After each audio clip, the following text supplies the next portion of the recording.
On Thursday, we really took the time to set the groundwork of what Black maternal health looks like in the United States and kind of where we've been. But today's conversation is going to center around birth equity, what steps have currently been taken and what steps we need to take in the future in order to improve health outcomes for Black women during labor and their infants. So today's session will be moderated by Andrea Flynn. She's the co-author of The Hidden Rules of Race, and she frequently writes and speaks about race and gender dimensions of economic inequality, reproductive health, and justice. Her writing has appeared in the Washington Post, The Atlantic, Ms. Magazine, The New Republic, Time Magazine, Teen Vogue, and Cosmopolitan, and she is a professor in the Department of Population and Family Health at the Mailman School of Public Health. And so I will pass things over to her, and I'm just really looking forward and excited to see where our discussion today will take us. And for attendees too, before I pass over, feel free to put your comments in the chat too, if you have some questions that you would like our panelists to engage with tonight. So with that being said, I'll pass it over to you, Andrea. Thanks so much, Paige. And thank you to all the organizers for inviting me. I'm really honored to be here with all of you today, talking about this very important topic. I want to dive right in and ask everybody, just to get us started, if you can share a little bit about who you are. Tell us your name, where you're joining us from, what your profession is. And I know many of the folks on the Zoom today are students. Many of them are second-year MPH students, will soon be leaving the university and moving into the real world. And I just always find that students really appreciate hearing how people got to where they are. You know, I think when we're in academia, there's this idea that like you go in some straight line to get to the next spot on your journey. So it would just be great to hear you share. Ebony, I'll start with you. All right. Thank you for that introduction of yourself, Andrea. Yeah, so my name is Ebony. I am currently in Pennsylvania. I like to call myself a retired doula.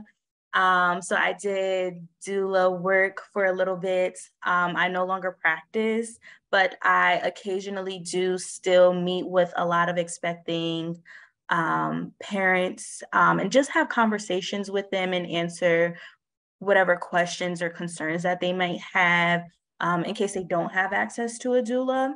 Or even if they are seeking a doula, I do still have really great connections that I do point them in the direction of. Am I missing something?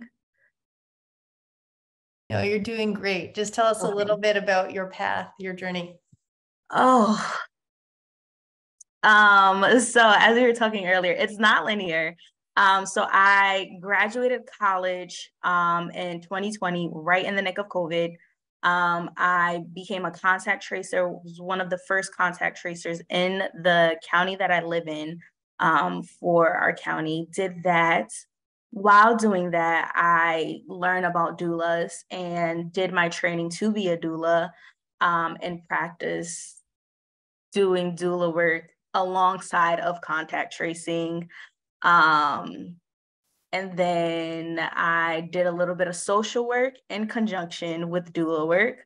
And now I work for the Pennsylvania Department of Health doing more COVID education materials and more, I don't want to say consulting for doulas or, you know, pregnant parents, but like I said, just conversations. Yeah. Thank you so much, Ebony. You're Trixie, welcome. You can go next. Hi, thank you for having me here. I'm Trixie. I am a midwife based in New York City. I work for an organization called ULA, where we have two offices based in Brooklyn and Manhattan, and we catch babes at Mount Sinai West, which used to be, if anyone is from New York City area, used to be Roosevelt Hospital and will always be that in my heart. But my journey into midwifery is like Ebony was saying, you're not going to find a lot of people who have like a very linear experience. So I came at it in like 3 ways. First was through my real like passion and love for science. And so I went for my undergrad with a desire to go into med school. But, you know, I had to work in a hospital at that time to pay for my undergrad. And I ended up like being like, no, this is not, I cannot be an MD. That's not for me.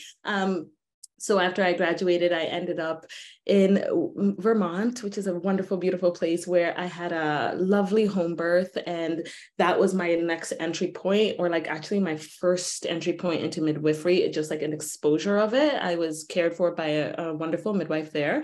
And so then I was like, I love science. I love women's reproductive rights and women's health. And I love midwifery in my experience. And so through research, I essentially ended up deciding to become a labor and delivery nurse first, and worked in that world for 7 years in Manhattan. And then with the whole idea of eventually becoming a midwife. And so that was essentially my journey. So much, Trixie. Dr. Livingston, I'll have you go next. Thank you. Hi, everybody. I'm so honored to be here today for the beginning of Black Maternal Health Week. It's an extremely important time frame for us to center the voices of Black people and Black birth. And one of the things that I start off with is recognizing that Black people, we've had joyous birth. When we hear all these crazy statistics and 3 to 4 times this and 5 times that, I'm like, we've been birthing babies for about 250,000 years. And once upon a time, we did it very beautifully.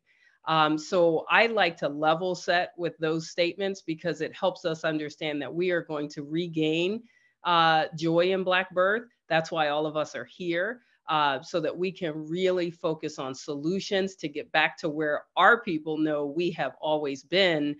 It's all of the systemization and oppression that has led to what we're seeing now. This is not how it has always been. And I have to level set with that. I don't want us to start off on this foot of duress.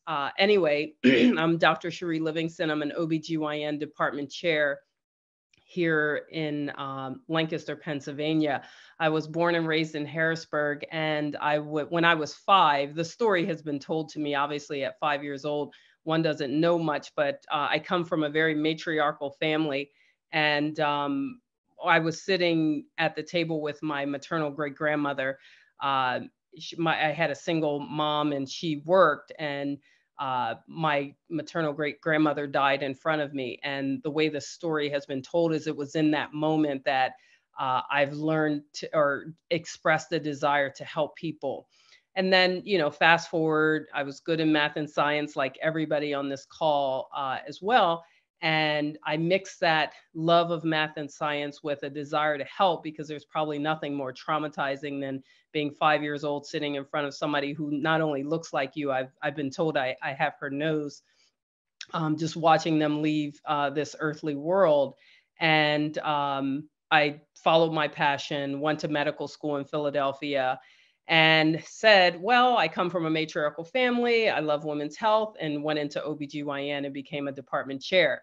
Well, as many people on this call know, Trixie being a midwife, good things happen most of the time in OB, and guess what? Bad things happen not so often, but when it happens, it pierces you like nothing else. And so as an OBGYN physician, I have experienced beautiful birth, but 2 40-year-old Black women died, and it shook me to my core. And instead of sulking with sadness, and I made a decision to reinvest that energy, because when moms die, children are impacted, families are impacted, communities are impacted, and quite frankly, humanity is impacted. And so I didn't have to borrow that negative energy. It was already there. And so because of both of their losses, and I started a pursuit to refocus and to really take that negativeness. And so I became a founding board member for an organization here in Lancaster, Patients Are Waiting, where our mission is to eliminate health disparities by increasing diversity in medicine.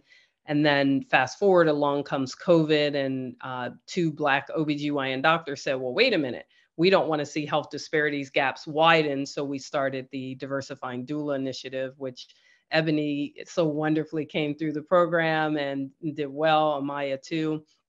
And that put me on a pathway of focusing on solutions. So I'm looking forward to hearing a lot today. Thank you so much, Dr. Livingston. And thank you also for centering joy in this conversation and sort of having that be our entry point. I really appreciate that. Simone. Hello, everyone. My name is Simone Colbert. I've been a full spectrum doula for 5 years. And in addition to that work, I'm also a city employee with the Department of Health, where I do community engagement surrounding family wellness. So we offer things like childbirth education classes, pack and plays, car seats, diapers, wipes, just giving families like a really healthy start as they transition into parenthood, be it the first or fourth time. What brought me to doula work? I actually became a mother very young. I was 20 years old, in school in Atlanta at Spelman. And my friends always call me the mother of the group. So lo and behold, who gets to be a mother first was me. I was in my junior year. And to be honest, I wasn't excited about it. I was scared. For one, when your parents send you to college, they want you to come home with a degree, not necessarily a baby, but my story is very different. And I'm thankful for that experience, because I wouldn't be a doula without that today.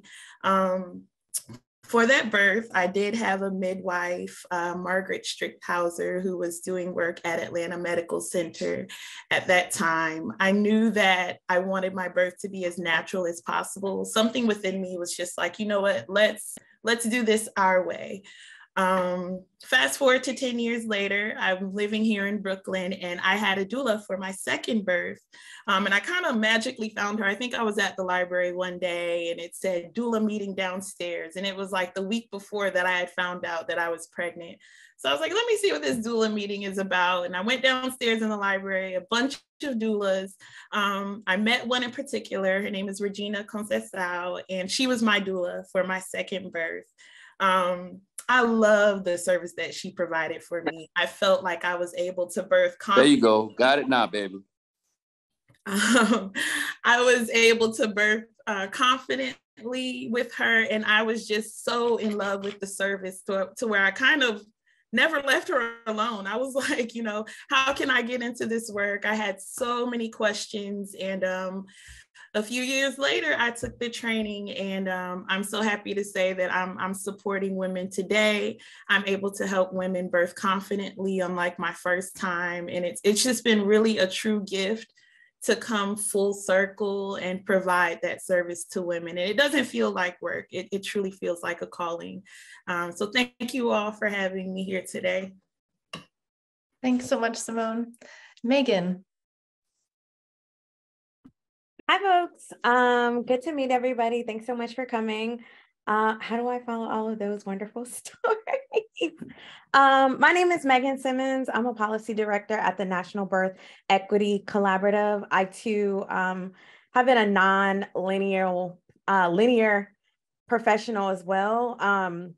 My education is in law, policy, and government. Essentially, with my professional life, I have wanted to center equity for women in general.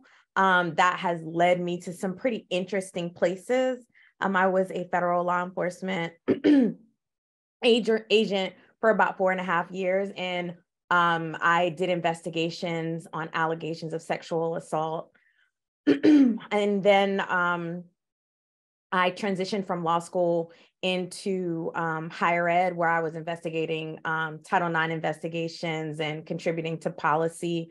With investigations, you're a neutral, and I can certainly do that work, but I got to a place where I wanted to spend some time using my policy background and taking a position. And so that kind of led me into a nonprofit where I was leading culturally specific policy as it relates to domestic violence and sexual assault, Ujima Inc., the National Center on Violence Against Women in the Black Community. Now, like many of us know, when we have these kinds of discussions, Black women, when you are centering the work and the concerns of Black women, you can't divorce them from things like housing and education and health.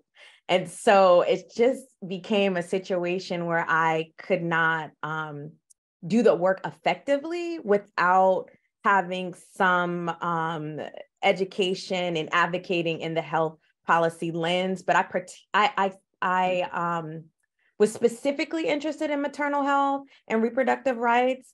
I, like Dr. Livingston, come from a family that has done birth work in some capacity as it relates to service. You know, my grandmother was a patient educator during a time where folks didn't even understand that you didn't just have to have babies, that there was, you know, birth control, and, you know, you didn't have to have 9 children if that's not what you really wanted. My mother in the 70s actually took her job and then retired as a nurse from an OBGYN clinic for about 30 years. And so that ran the gamut as it relates to reproductive care, you know, assisting young mothers at, you know, teen clinics, to, you know, educating folks as it relates to sexually transmitted diseases and all the things. I was not good at math and science, so that was not going to be the lane for me. I wasn't going to be a nurse. I thought I was going to be a midwife. Yeah, no. And so I went to law school where they don't require math, thank God. And yeah, that's kind of how I transitioned into this work. Like I said, I just like to center equity in particular, and this is kind of how I landed. Thanks so much, Megan. I'm also bad at math and science. So we're here tonight as part of a symposium on birth equity. So to sort of kick off our conversation, I'd love to hear from each of you what you think of as birth equity, how you define it, how you embody it in your work, and sort of how you're thinking about that as you're coming to this conversation. Dr. Livingston, I'll start with you. When I think of birth equity, what immediately comes to mind is putting on my listening ears, because I don't define birth equity for anyone, maybe myself, but for my patients, I do more listening. Because everybody's coming from a different perspective, with a different perspective. And if I don't listen hard enough and learn those perspectives, then most of the care kind of goes over my head, and that is an injustice. As physicians, I think we have lots of room for improvement in listening and understanding the perspectives of our patients. And I'll start off with the 2 words, implicit bias. We all have bias, right? Bias is just a brain shortcut. And I think that when we insert implicit bias, we do harm. That's where harm and injustice comes in, right? When we exact our biases on our interactions. And one way to improve health equity, one way to improve health disparities, is to eliminate one of the main 5 solutions, which is addressing implicit bias. And so when you ask me a great question, Andrea, what do I think of health equity? I think health equity comes with understanding people's perspectives and understanding that everything is not through the lens of the doctor or the lens of the midwife or the lens of the doulas. It is the patient's experience, and we have to start at that point and then team up for healthcare. because only then can good healthcare, good outcomes, good everything manifest. Thank you so much, Dr. Livingston. I think what you're talking about is also a real departure from, right, sort of the white-centered health system that we have, where sort of doctors are right, patients are, you know, supposed to listen to doctors. So I just appreciate that what you're talking about is also a real shift in narratives and how we think about, right, that relationship between providers and patients. Trixie, I'll pass to you next. Yeah, I think Dr. Livingston said it so beautifully. I think when I think about birth equity, I immediately think of like meeting folks exactly where they are. And every single person is coming at this, coming at to birth, coming to like interacting with the healthcare system in from a completely different place, with stories that they've brought from their family members, their communities, internalized experiences of being treated unfairly. So it's really just showing up and, number one, centering that patient and reminding them that, in fact, they are the holders and hold the power of their own body. If we're talking about birth and pregnancy, their pregnancy, right?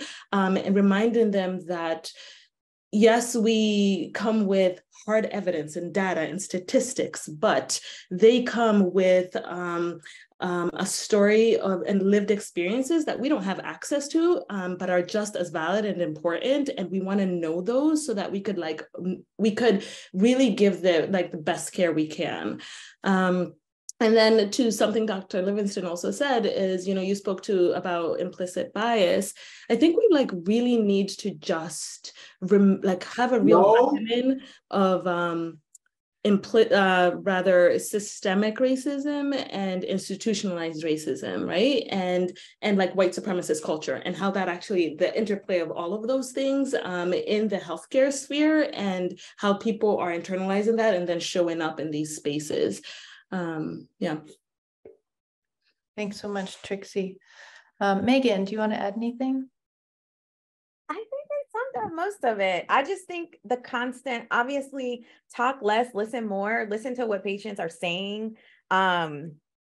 Just simply, you know, sometimes, you know, folks will come in and it's, you know, I've had some experiences where I've gone to the doctor and they look really surprised that I'm asking questions, that I don't just kind of let them move along and do things. I stop them when they're using words that I don't understand, to let them know, hey, I'm the patient here. Like, I need you to, you know what I mean? And I think it's really important, because that patient may be sharing something with you that will give you a clue as to what's wrong. Like, hey, this happened to my mom. And when it happened to my mom, it was this particular thing. So I just think the listening part, it seems simplistic, but it can be life-saving. We've seen this in some of these stories of particularly celebrities, because these are the ones that, you know, oftentimes are amplified.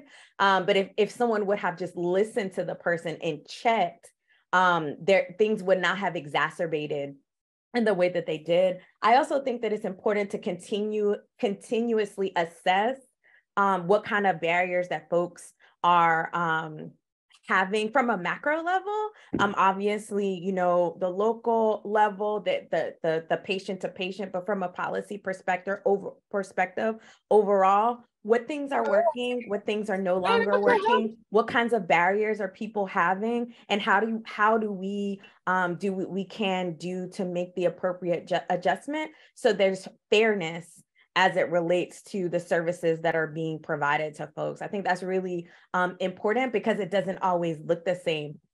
We will likely get to this, but you know, with COVID, we saw a lot of folks that didn't have the same access. Just from the technological perspective, we have our rural communities. Some of us were able to engage in telehealth if we had insurance.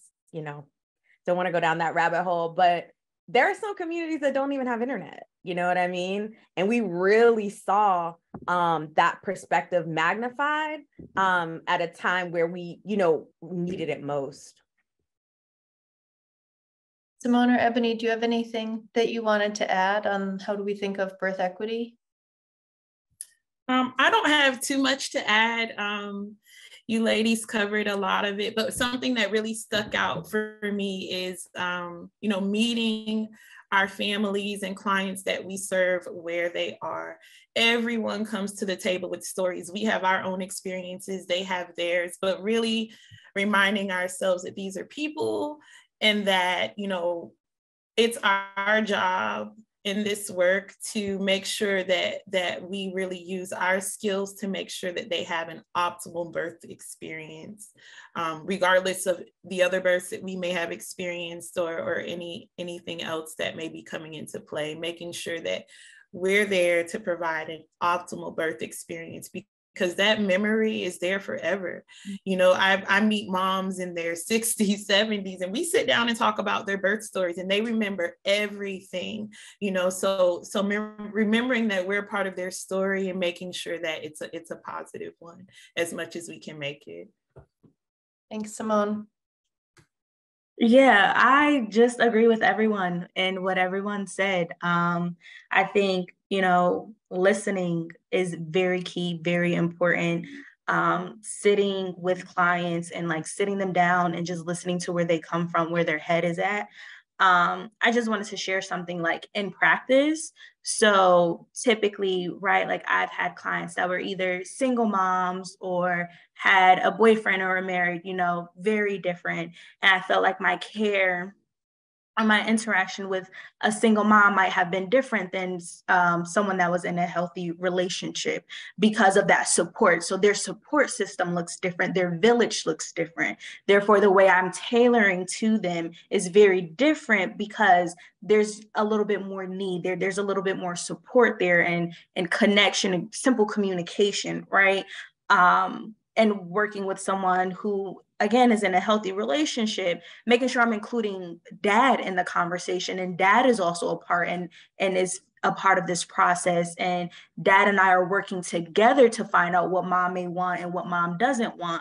So, equity, I feel like I can't put a sole definition on what birth equity looks like because it's very different for everyone. And essentially what I feel like you just walk away with is just the word listen and do. But you have to listen first in order to do second. Thanks so much, everyone.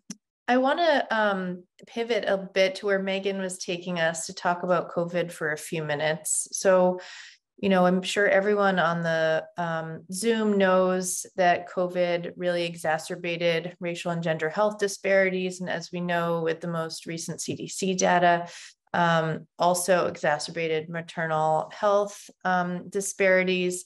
I'd love to just hear from a few of you about how you experienced COVID in your own job and how you saw sort of the challenges of COVID impact your patients, and also how you're seeing that sort of carry through to your work today. Dr. Livingston, I'll start with you again. Sure. I remember my first C-section on a COVID positive pregnant person. And it was, I think January 20th, 2020, the first case was diagnosed using DNA testing here in the United States. So I would venture to say it was somewhere around March of 2020. We were doing our first C-section on a pregnant person, and the fear in the room was palpable because at that point, nobody knew much about COVID, what happens when you contract it, and which person dies from it as opposed to just, sniffles through it. And one of the things from that experience that sticks with me today is how we removed the baby from the womb during the C-section, and then the mom and the baby had to be separated. That was because we were so early into the disease process and the pandemic. We didn't know that separating mom and babies was not only stupid, but it was biologically unhelpful. by keeping moms and babies together, one, you're going to likely increase and improve breastfeeding rates. And by breastfeeding, you're going to confer antibodies over to the baby, which by definition would protect them from COVID. We learned that, right? We didn't know it at first. So when I think of COVID, when I think of its impacts, I think of its impacts on mental health. We know that according to the reports that you were alluding to, that the CDC made very public, was the average number of maternal deaths per year in the United States hovered around 700. I think in 2018, it was 777 to be exact. That number increased by nearly 50% 3 years later. We know that COVID is a multi-system disease. We once thought it was just a respiratory disease. It took painful time for us to learn that it was a multi-organ disease, that once it entered the body, it really wreaked havoc on blood vessels. And not to get too physiologic or pathologic, but it's important to understand that there are folks on this call that know exactly why they call the placenta the tree of life. It contains so many beautiful many roots, and it just literally looks like a tree. So it is a vascular bed of life. And so COVID wreaked havoc on placentas. We deliver placentas, and all of us were like, what is this? We've never seen tissue that looks so gray and so damaged. And so when people ask about COVID and obstetrics and maternal health, unfortunately, we saw so much in the realm of increase in maternal deaths because of the impact that COVID had both physiologically and biologically. Outside of the fact that COVID in and of itself widened health disparities gaps, widened social determinants of health. People couldn't get transportation that they wanted. They couldn't get access to healthcare that they needed, food because stores were shut down, or just there wasn't anything that was untouched by COVID. So you take all of this and you essentially unveil what was underlying in the first place, which was racism and oppression that was exacted on people who look like me. And so all of those things were worsened, and those disparities were amplified. Thank you so much. Simone, do you want to share anything about your COVID experiences, and if and how you're seeing COVID sort of trail through your work today? I'm not so sure about it trailing through my work today, but I do remember it was really tough operating as a doula during that time. I had a few births during COVID where I had only met the mothers in person once I arrived at the birth. And some moms, I was not even allowed at the birth at all. So it was more of like me providing support via FaceTime, which was also very difficult. You need someone to hold the camera, and you're not there to provide things like comfort measures, which can be really important for birthing folk during their labor. That was really hard, because something that I really pride myself on is building a great relationship with the families that I serve. I think being a doula requires a lot of trust. And part of that, you kind of need that in-person environment to really vibe with someone and their family and their partner. So I would say it was tough. It was kind of a scary time to say, hear from a client, I had my baby and, no one was there with me. That was hard, really, really hard, especially for my clients who don't have that support system of a partner or a parent or even a friend. I don't really see that much now. I'm really excited and happy that I can visit with my families in person. I don't have so much fear from visiting them postpartum. Of course, I still, test myself regularly because folk are still coming out positive, but it was tough. It was really tough. And I will say, prior to COVID, I had actually experienced the loss, which made it even a little more difficult to get back into the work, but I knew that it was needed. I lost a mom in October of 2019. Her name was Shamani Gibson. I'm not sure if many of you have seen the documentary Aftershock. So even during that time, it took a lot of self-care. But I knew that we were needed, especially during COVID, but it was tough. It was tough for many reasons during that time, but I'm thankful that, I won't say things are back to normal, but I'm thankful that, that we're able to be there in person. Thanks so much, Simone. Trixie, is there anything you wanted to add or share? Yeah, first off, Simone, I'm so sorry to hear that you lost Shamani.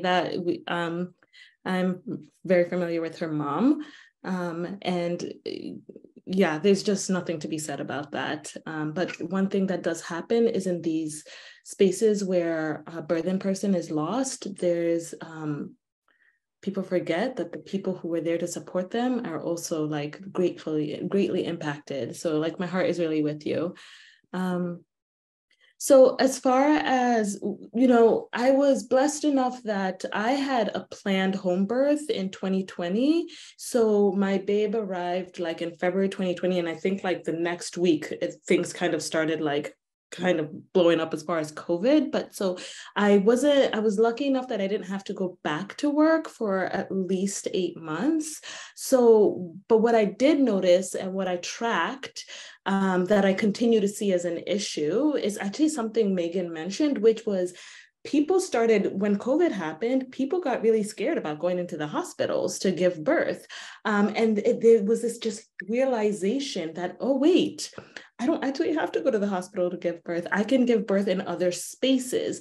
But what we started to notice, especially in the New York City landscape, is there's nowhere else to give birth except for a hospital. I mean, yes, there's home, but like, especially in New York City, I can't speak to other spaces. It's much harder and doesn't feel as quote unquote safe because of like the disconnect between the home birth midwives and the hospital systems, which shouldn't exist, but unfortunately it does because of a much bigger legislative issues. And so I noticed that, the birthing centers, they don't really exist. We need more of them. And it was just a real wake-up call to the macro that you're talking about, Megan, right? When it comes to birth equity, like there is a huge gap in terms of where folks can give birth, and there shouldn't be. Like people should have a choice to give birth at home, in a field, in a pool, in a birth center, in the hospital, right? But unfortunately, that's just not the way the birthing landscape is kind of curated. There was something else that, Dr. Livingston, you mentioned mental health. Something that happened during COVID was folks were starting to have to give birth, to do this like really huge thing, a transformative thing, beautiful, but also very scary by themselves. And it was like, there's a lot of people that are still kind of like dealing with the trauma that came with that, right? Despite the kind of outcome of the birth themselves, the fact that they had to do it by themselves with complete strangers, they couldn't see their whole face. And it was just a real awareness that we really are, we've missed the boat in terms of how we support birthing folks in this country. And the realization of like postpartum and the fact that you can have all the support that you want and need in the intrapartum phase when you're at the hospital, at home, wherever you are. But then postpartum, it's kind of like you had a baby, see you later. Like, and the impact of the mental health on that was also like I think a real kind of, at least for our organization and the folks that I work with, a realization that we need to do better. Mental health and in postpartum, the peri phase is really like, it's lacking. That's what I need to share.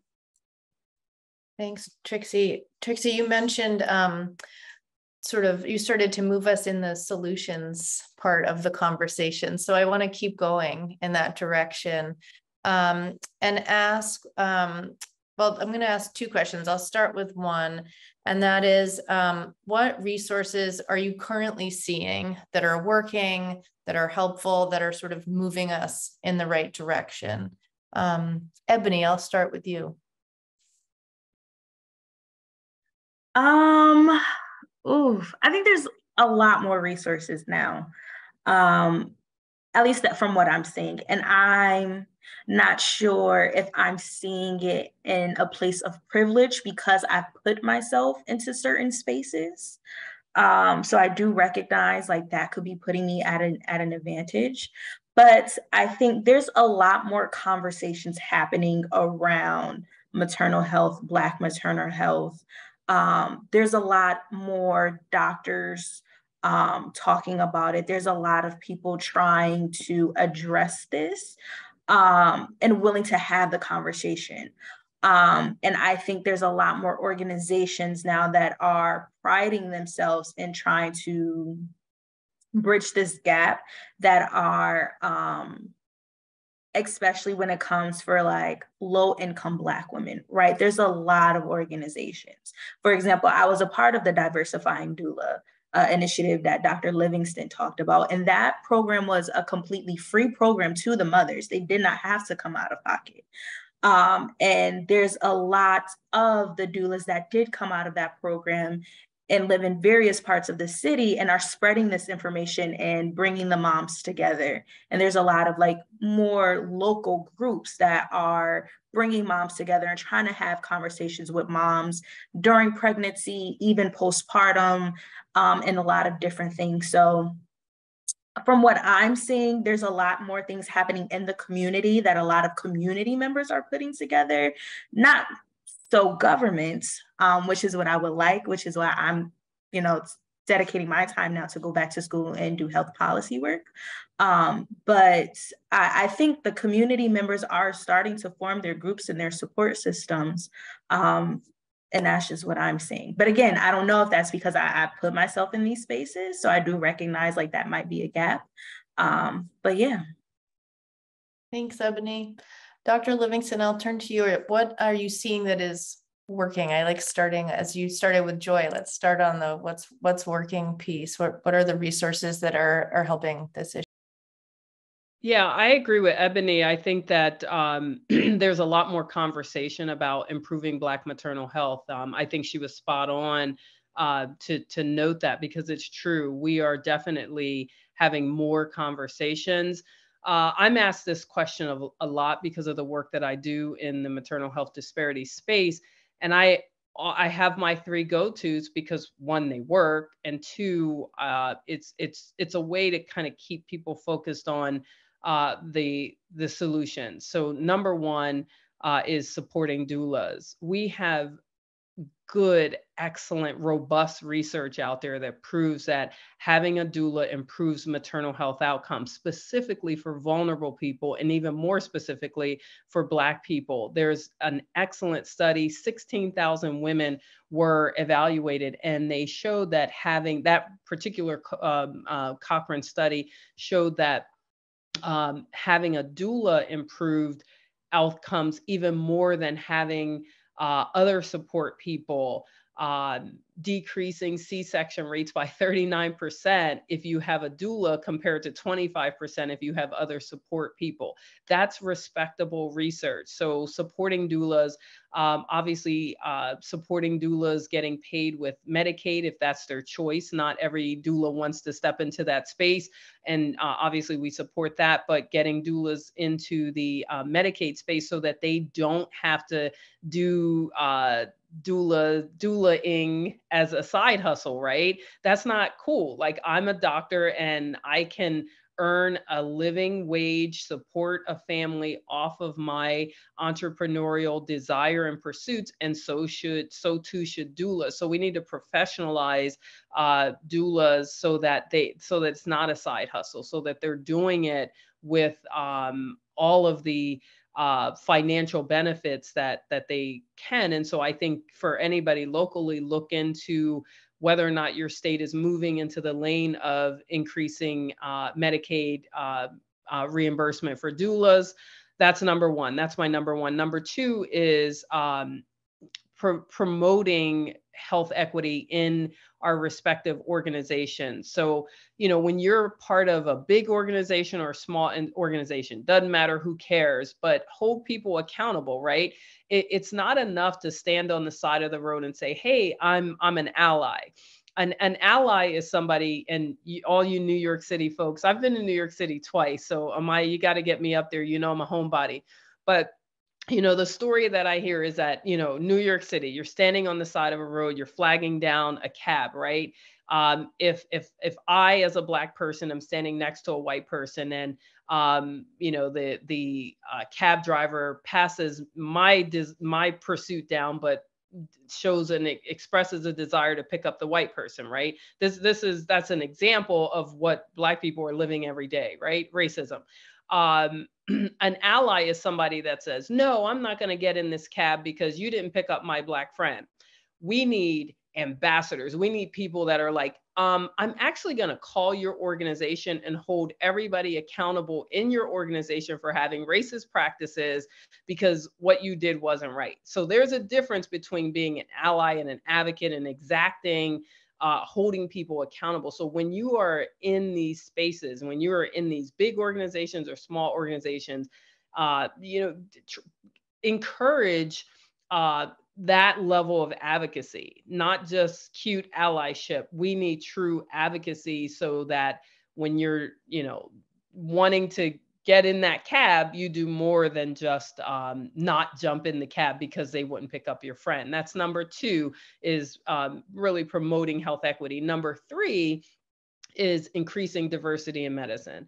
So for the past 40 years, the US Census Bureau tells us, and we know this through lots of data and statistics, that the number of US physicians and surgeons that identify as Black has remained stagnant at 5%.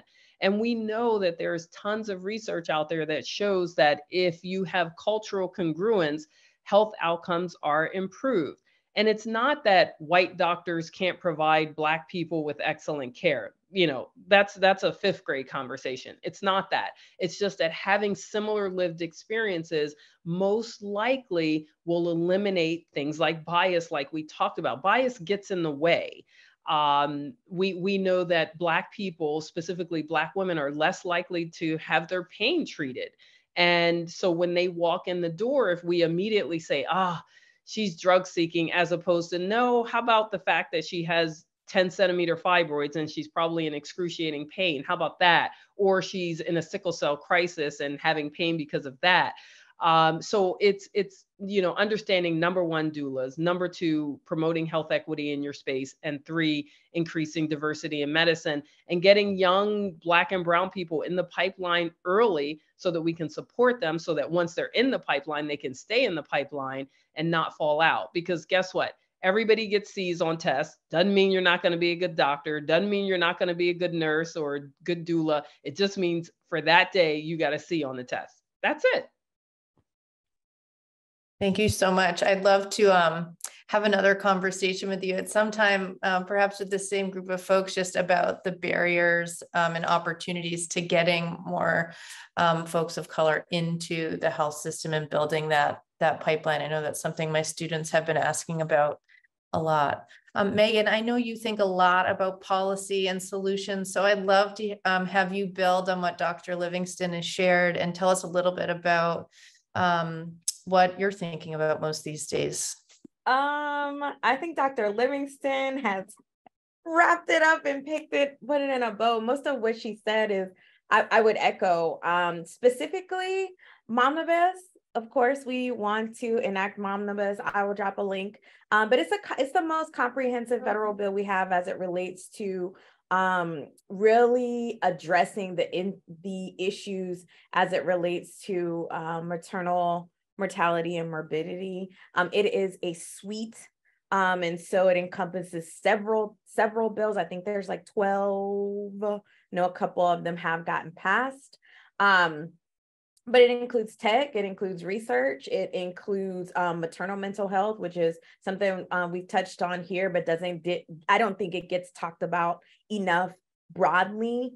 And Black women have supported that bill and helped draft that bill. So you had, Black legislators, Black doctors, Black researchers, all that fashioned that bill. It has been, it was introduced by Representative Underwood and has been endorsed by and sponsored by several other folks, but she's a nurse. And so, of course, she has a very interesting and unique background that speaks specifically to this type of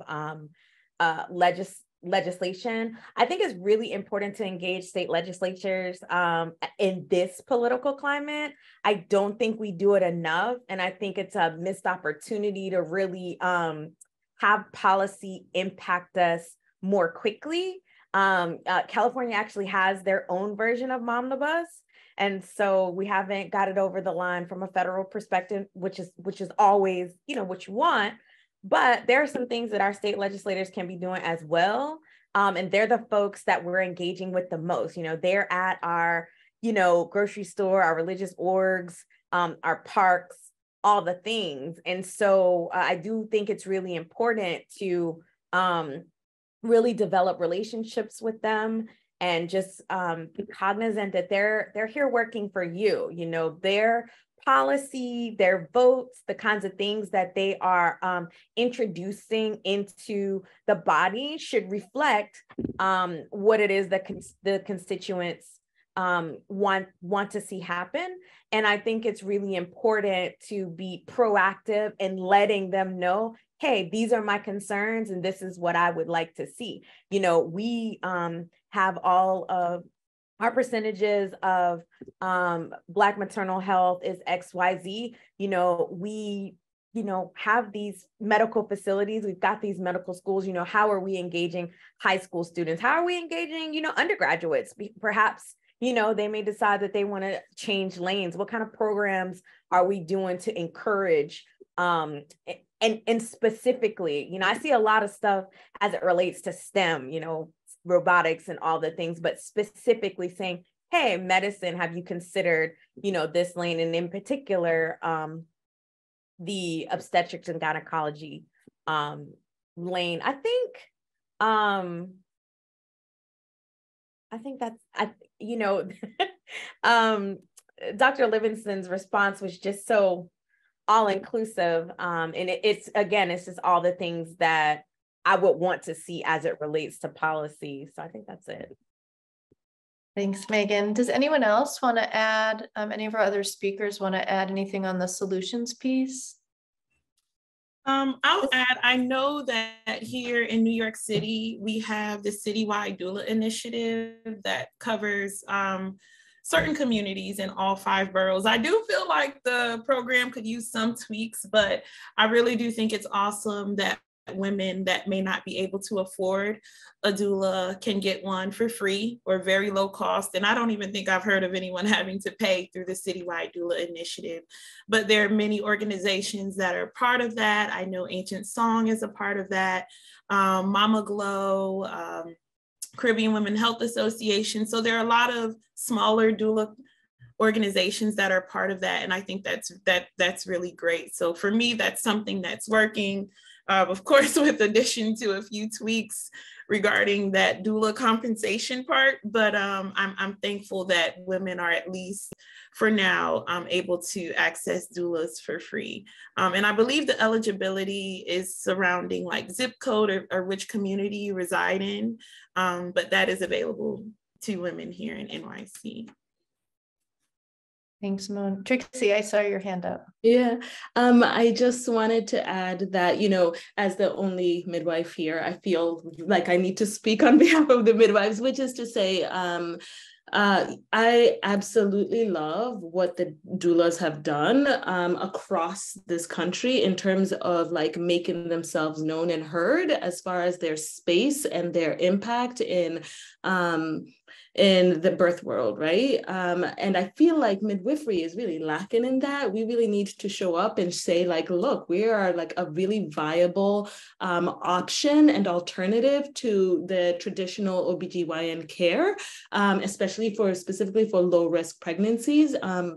And there's a systematic meta-analysis that's like showed that, you know, if you properly incorporate midwives into the healthcare system, it actually decreases the incidence of cesarean rates, NICU admissions, you know, all the things that we're looking at, right? And I think so. I think it's really important. I would love to see it on a legislative level to A, open up more midwifery schools, fund them, B, create scholarships and pour money into students who are interested in midwifery, especially midwives of color. We know that midwives of color are like the backbone of midwifery in this country, yet they have been pushed to the side, totally marginalized. But we also know that, like, just like Dr. Livingston has said, diversifying the workforce, diversifying the midwifery force is just as important. And as far as addressing the maternal health crisis, there was one other thing I wanted to say, but it's gone. But I think that's that. If it comes back to you, just jump in. Okay. Mm-hmm. Megan, I saw your hand again also. So literally what I was just about to say, thank you, Trixie. I worked for midwives when I was in high school, and there was only one in my area. There was only one Black midwife. Just one. Everybody knew her. She was the only one in the local area. And I just wanted to say that there is some policy and things. I'll send that to you. Because the name escapes me right now, but I just wanted to impress upon Black women have been doing birth work for quite some time, and folks, everybody on here, many of the folks on here know that most of the midwives in this country at one time were Black, and they were systemically taken out of that work. And so I do think it's important that, one, we know that that's an option, and two, that it's a viable profession for folks, because we need to pay Black women as well. So I'm just gonna jump off that soapbox, but I do think the midwife conversation is very important, particularly since it stems from the ancestors. Thank you so much for adding that, Megan. And Trixie, did you remember? Yes, there's something Megan said that it's tangentially, you know. One thing I've found, honestly, I'll be totally frank, as far as like practicing as a midwife within like the traditional healthcare system, is that I can only do so much in a system that's still very much built on white supremacist practices. And I think that it's time that, yes, like let's diversify our workforce. Let's like give more money to students of color who are going into midwifery or into obstetrics. But also, could we like incorporate like an entire course on like obstetric violence and institutionalized racism, and like make sure that people actually know that that stuff was real. Like Dr. Sims was a total racist who yet we applaud him, right? Who like really violated enslaved women's bodies. And like, let's remember that this world of obstetrics is seeped in racism. And so why are we surprised that we are where we are, you know? And we're not being taught that. Like when I went to midwifery school, they were very quick to tell us all about the numbers. Take away the joy, tell us about the numbers, but not about the history and where it comes from. It didn't come from it like just nowhere, right? And yeah, I think that's a really important part of this discussion and how we kind of change things. Thank you for adding that, Trixie. In my classes, we do talk a lot about the legacy of that history. And I was doing a lot of research recently on the history of nursing. And it's just remarkable how many of these like big fat historical texts don't mention race, don't mention racism, don't mention white supremacy, right? You just get like a totally colorblind account of history. I just spent a lot of time thinking about how many people go through so much education without really getting a sense of what that history has looked like and how it has translated into practice today. And I just want to mention, so many of you have talked about Black women being paid what they're worth. And it just makes me think so much about how this conversation is also a conversation about the economy, and it's often disconnected from the economy. But I'm just reminded of how part of what you're talking about is the devaluation of Black women's labor, particularly labor in the care sector, and how these crappy wages that we're seeing in this sector are really tied to this history that Trixie's talking about. And so really requires changing how we value Black women who are doing this work. So I want to ask you all, is there something, anything related to Black maternal health that we're not talking about, sort of we as in the global we, that you wish we were spending more time on? Ebony, I'll start with you. Yes, I think I love the conversations. Oh my gosh, my screen. Okay, can everyone still see me? I don't know what just happened. Anyway, We can see you. Okay, I'm gonna just talk. So I love the conversations that we talk about, that we have when we speak on Black women and like racial trauma. But I also think the conversation extends far beyond racial trauma. So what I mean by that, right? A lot of time, Black women also experience sexual violence. And oftentimes we don't talk about that when we talk about maternal health and how the trauma from sexual violence can affect a woman's pregnancy and her birthing experience. And I feel as though that needs to be talked about because the care is so different, right? Women may not want to be touched a certain way. Women may not want a certain provider in the room because it might remind them of their abuser. There's so many things, certain medical devices that they do not want inserted inside of them. Like there's also different comfort measures that need to be provided. This is something, that I really wish, and I know it's such a difficult conversation to have, but it's an important one that I feel like when we talk about trauma, we go to the racial trauma, and yes, that is so important. But when we talk about trauma, we have to think about all the trauma that a person can experience, that can affect their life experience, that can affect their birthing experience and their birthing outcome, because our mind sometimes can play dirty tricks on us, and we need to address this and we need to acknowledge that. And I feel,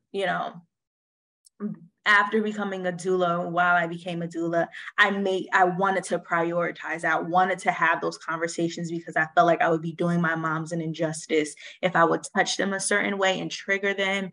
And now we are spiraling, so anything that can keep mom happy and healthy and regulated, I think is very, very important. Thank you, Ebony. That's so important. Simone, I'll go to you next. I think what Ebony said was great. That's something we don't talk about at all. And sometimes women, particularly those who may not have a doula, may not even realize that that's coming up for them during their labor and delivery. Like, why is my labor stalling? Sometimes it's more mental than physical indeed. So thank you for sharing that, Ebony.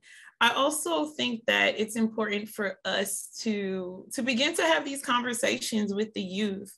I know recently I've done a couple career days at high schools here in Brooklyn, and their mouths drop when I tell them, in this city, Black women are 9 times more likely to die just because they're Black. Doesn't matter how much money you make, where you went to school, honey, if you're Black, you're in danger giving birth in this city. So I really think that it's important for us to educate the youth. They had so many questions, which was beautiful. I had students contacting me like, how can I get into this work? Can I shadow you? But I really think that it all starts with education, and the earlier that we can educate our community, the better. So I really wish and hope maybe I can somehow be a part of that, is educating the youth so that we're better prepared when it's time for us to plan our families, for sure. I love that. Megan, I'll turn to you next.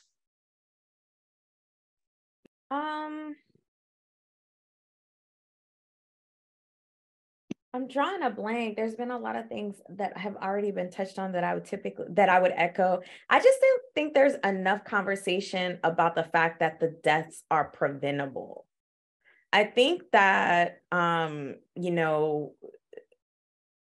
think we're at a place now where we've heard about Black maternal health on the presidential stage when, Vice President Kamala Harris was running at the time. So I think people know a little bit more about it, and it could just be the spaces that I'm in. You know what I mean? That could be just because, but I do feel like work needs to be done, language needs to be provided, but I just don't think there's enough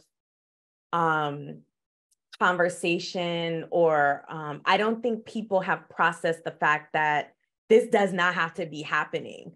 And even though I do the work, I was at a conference last year that centered midwives, and they were given awards, and it's really interesting to have conversations with these people that have been doing this work. They're walking, they're talking, they're fun. They're our elders, but they say, yeah, I've never, lost anyone. You know what I mean? Like, I've never lost anyone. So that lets you know it can, in fact, be done. If we would just listen to some of these folks that are doing the work. So I think that it just needs to be made clear, because it says it in the reports and it says it in the documents. But I think that as far as like the masses and when we're providing information to the public to move to impress upon folks that, it's not because this person was overweight. It's not just because this person is poor. Like, there are all these things happening that could have prevented this, Trixie, I know you want to follow up on what Megan's saying. I feel like she's always saying something that I want to follow up on. You trigger, you inspire me. To your point, we already know this, right? There's not much more we need to know. Something that isn't being talked much about is what Dr. Livingston said from the very beginning, like Black joy. We're not hearing that. We're hearing all the terrible, horrible things, which are absolutely important, and they need to be centered so that we could do something different about it. But I have yet to meet a Black birthing person that doesn't come in with how can I prevent preeclampsia? How will I make sure that X, Y, and Z doesn't happen to me? People are coming in afraid already. Not only, even if this, the news of all of this information wasn't already so kind of quote unquote mainstream now, they're coming in with stories that their foremothers have had, right, have brought, and that they're holding. And they're not great stories because their foremothers also experienced this kind of stuff in this, in this institution. So when I was pregnant, I was living in Vermont the first time, and I came across a midwife called Ina May Gaskin. I don't know if anyone's familiar with her, but she has this lovely book called Spiritual Midwifery, and it's just all these amazing stories about birth and labor and delivery. But the one thing about them is they're all white. And I want to see a book like that, but with Black birthing folks, right? And I want people to have access to it and to see, actually, I've had really incredible experiences, and my experience shouldn't be unique, right? So I would love to see more of that and to talk more like that. Thank you for adding that, Trixie. Would anyone else like to add on to that?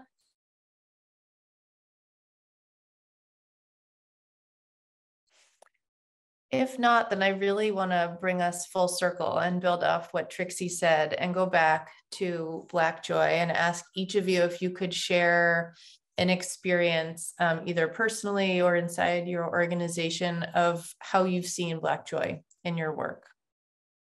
Ebony, I'll start with you.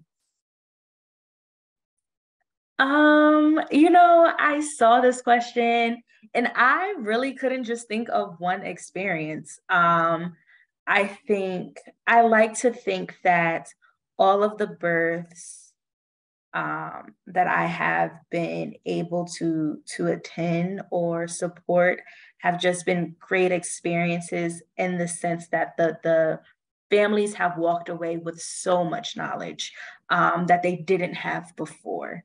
And there's a few of my clients that I still, to this day, well, I don't call them clients anymore. They're my family, that to this day I keep in contact with, right? And now the kids, I'm Auntie Eb. I am Auntie Eb, and I have my own nieces and nephews, and they call me Auntie Eb. But when them babies call me Auntie Eb, it is so different. It is so heartwarming. And Auntie Eb goes to all the birthday parties and all the school events and all the major things. And one of my babies just started potty training, and I'm so excited. They're getting their teeth and all the things. And you see, the joy is here. The joy is here. So Auntie Eb is just very lucky to have had these experiences with these families, and they have welcomed me and it's just such a great experience to be a part of, and I'm very, very thankful. Yeah. Thank you for sharing that. Simone. That made me smile so much, because I have similar experiences where it's like, Auntie Simone, and I know that our role isn't to be like, babysitters or anything, but I get calls like, it's Simone, we need a night out, can we? And I'm like, all right, I want to see the baby anyway, bring her by. So I really do relate to that. We become a true part of our, I don't even like to say clients either, our families. We become a part of their lives, and that's really dope for me. I'll say one experience that sticks out to me was a mom who was told that she couldn't have a VBAC. She wouldn't have a VBAC. She had to have a C-section at one of the hospitals here in NYC. And we did it.